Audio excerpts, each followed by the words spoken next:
Philip Hammond to hand military veterans cash boost with funds taken from greedy bankers. Military charities will receive the funding as the Chancellor divides up the remaining cash recuperated by the government after money-grabbing bankers illegally fixed the Libor exchange rate.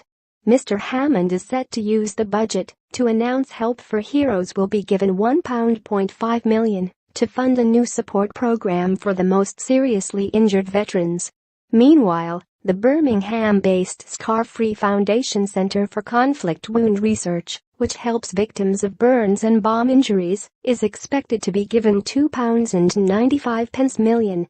Speaking of their delight at receiving the budget funding from the government, Help for Heroes CEO, Melanie Waters, said, "These veterans are among the most inspirational and driven of our society. But it is a sad reality that their wounds and injuries are so severe that until now their needs could not be met because they were so complex." Speaking to The Sun, she added, "We consider it our duty to ensure the government understands more about wounded veterans' needs so that they can use this time to develop a package of support truly fit for purpose." After investigators discovered in 2012 that traders from Royal Bank of Scotland and HSBC were fixing rates on the £3 trillion a day market, the banks were slapped with huge fines. Penalties totaling a record £1.1 billion were handed out by Britain's Financial Conduct Authority, FCA, and a fund was set up by former Chancellor George Osborne to give some of the fines to military charities. Chief Executive of the Scar-Free Foundation, Brendan Ely, also explained why the funding for their program was important. He said, "Lifelong scarring causes significant problems for wounded military personnel and civilian survivors of terrorist attacks. We are delighted that the Chancellor has acknowledged the scale of the problem with such an important investment in research. This will change lives."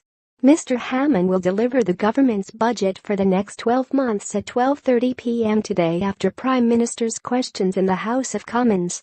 In his speech, which sometimes lasts over an hour, he will review Britain's economic performance, set out plans for raising the taxes, and how he intends to spend them to support public services. Ahead of the announcement, there has been a lot of speculation about the contents of the Chancellor's iconic red briefcase. Speaking on the BBC's Andrew Marr show, the Chancellor unveiled plans to tackle the housing crisis by building 300,000 new homes next year. Another expected initiative will target young first-time property buyers and could see a cutback in stamp duty to reduce costs on the housing market. Philip Davies, MP for Shipley, has told Mr. Hammond that he must use the budget to cut foreign aid. He said, "My message to the Chancellor is simple. If he continues with this policy, he's an idiot and out of touch with the British people. The government's first duty is to look after people in this country.